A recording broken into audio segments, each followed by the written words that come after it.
Ayer, si se acuerdan ustedes, pues estábamos viendo cómo Ordoño I, el rey de Asturias, había empezado a impulsar personalmente la repoblación, bajando hacia el sur, la línea, por decirlo así, desde Tui, en Galicia, hasta Amaya, en Burgos, en el sur de Cantabria, el norte de Burgos. Bueno, estaba naciendo Castilla, y quizás eso es lo más importante.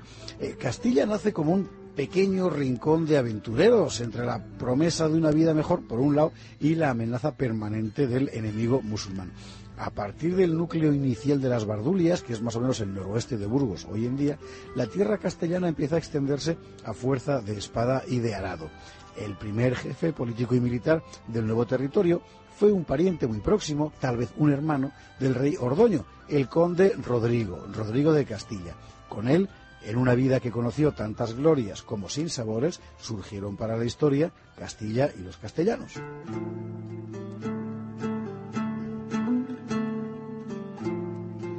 Un gran conde este Rodrigo, sí, pero no perdamos de vista lo esencial. El signo distintivo de la Reconquista es que se ejecuta bajo un modelo distinto del modelo feudal.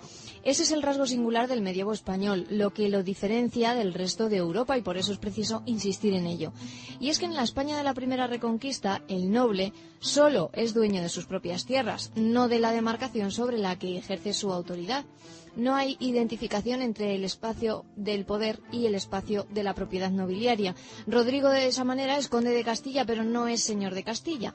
Él tiene sus tierras, pero gobierna otras muchas, la mayoría, que no son suyas, sino de otros, incluido el rey. Que es muy importante tener esto presente. Siempre hay que tenerlo presente. En este momento, a mediados del siglo IX, cuando el poder llega a un territorio es porque los colonos han abierto antes el camino. Y así cuando llega el conde, con los soldados y tal, lo que se encuentra es una tierra, es verdad, apenas organizada, muy poco organizada, pero ya poblada, ya trabajada por los pioneros. Así que lo que los reyes hacen fundamentalmente es confirmar las presuras que antes han realizado las comunidades de campesinos, las comunidades de monjes. Es una sanción formal, lo que hace el rey, de un hecho consumado. Y allá, eso sí, donde las tierras aún son yermas, donde no hay nadie, el rey se atribuye la propiedad con un rito solemne, haciendo sonar un cuerno que da publicidad a la presura y enarbolando sobre el lugar el estandarte regio. El conde ejerce su poder como delegado del rey, no en nombre propio, y lo ejerce sobre un territorio discrecionalmente señalado por el rey. Por otra parte, la dignidad condal es vitalicia, es decir, la tiene el conde hasta que muere. Pero eso no lleva aparejado el gobierno del condado, que puede serle revocado en cualquier momento. Y, por supuesto, la condición de conde no es hereditaria. En otras áreas, como Galicia, sí habrá una mayor presencia del señorío nobiliario y eclesial, pero en Castilla los protagonistas de la repoblación son los pequeños propietarios y las ciudades.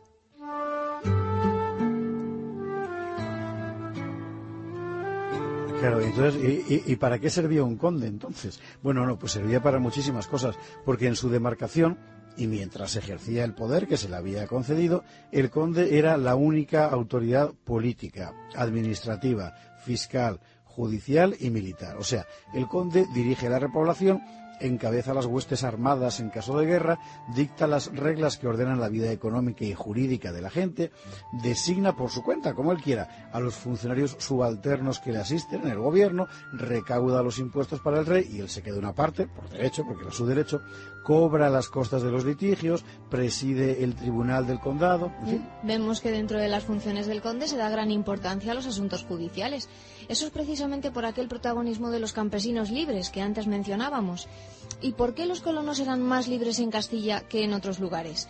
El protagonismo del campesinado libre y de las ciudades es una exigencia directa de las circunstancias de la guerra. A alguien que va a instalarse en zonas amenazadas por un enemigo implacable hay que asegurarle pues un grado de libertad suficiente para que el riesgo merezca la pena. ¿Y cómo se garantiza eso? Fundamentalmente ofreciendo una vida mejor que la que se deja atrás, lo cual se traducía en propiedades y en libertades concretas, tanto para las personas singulares como para sus villas y aldeas. Y así los colonos de Castilla desarrollan una mentalidad singular de hombre libre que va a marcar toda esta época. La verdad es que vivir allí debía de ser una cosa seria, ¿eh? Es decir, en la estela de la Reconquista, de la progresiva colonización de tierras hacia el sur, aparecen miles de pequeños propietarios organizados en comunidades y después en villas. Y ahí nace un paisaje social donde la propiedad resulta determinante. O sea, la gente adquiere tierras, ha de garantizar su propiedad, o sea, que son suyas, también las vende, las arrienda, las transmite, las hereda, litiga por ellas con el vecino y además de junto a esas tierras, pues se pleitea también por los cursos de agua, por los montes, los molinos, los caminos, todos litigan. Los propietarios individuales, los nobles, los eclesiásticos, los ayuntamientos. Las necesidades de la vida cotidiana, de una vida así, van empujando el nacimiento de un espacio judicial propio. Y ese espacio judicial terminará materializándose en la institución de los jueces de Castilla, que ya veremos en un próximo capítulo.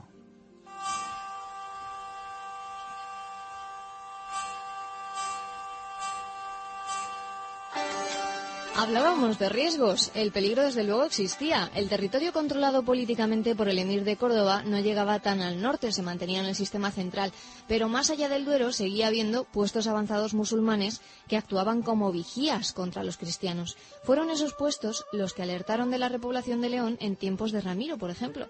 Sus soldados hostigaban sin cesar a los colonos. Recordemos cuando secuestraron al hijo de Purello. ¿Te acuerdas? ¿Sí? Y representaban un peligro cotidiano, por eso los colonos eran con frecuencia campesinos y soldados al mismo tiempo. Bueno, y eran muchos los colonos de Castilla, era mucha gente. Bueno, hay un célebre verso del poema de Fernán González, que es el poema fundacional de Castilla, que lo dice con toda claridad. Y lo dice así, pero léelo tú, Almudena. Eran en poca tierra muchos hombres juntados, de hambre y de guerra eran muy lacerados. Aunque mucho daño y mucha pena sufrieron, siempre ganaron. De lo suyo no perdieron. De lo suyo no perdieron. En poca tierra muchos hombres juntados, decía el poema. Bueno, ¿de cuánta gente estamos hablando?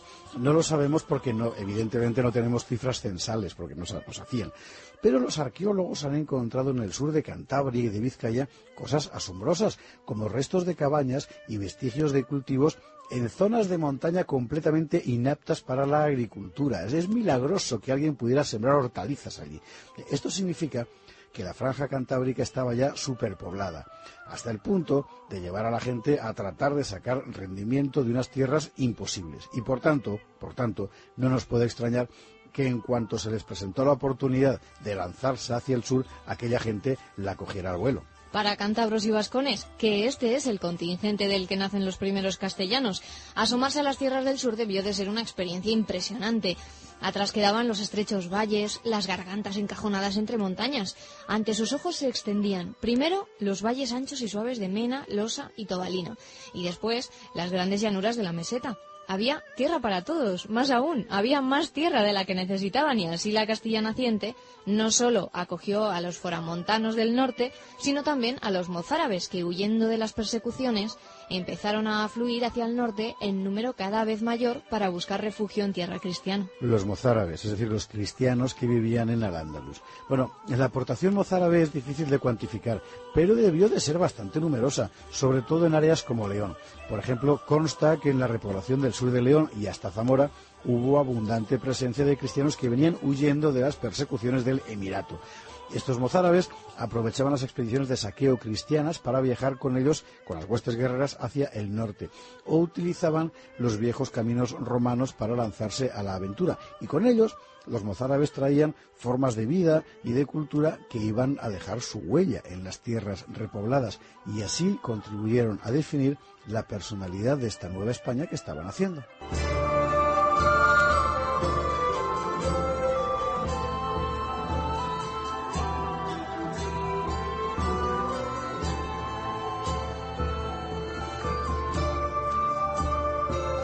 De esta manera se configuraba la Castilla inicial.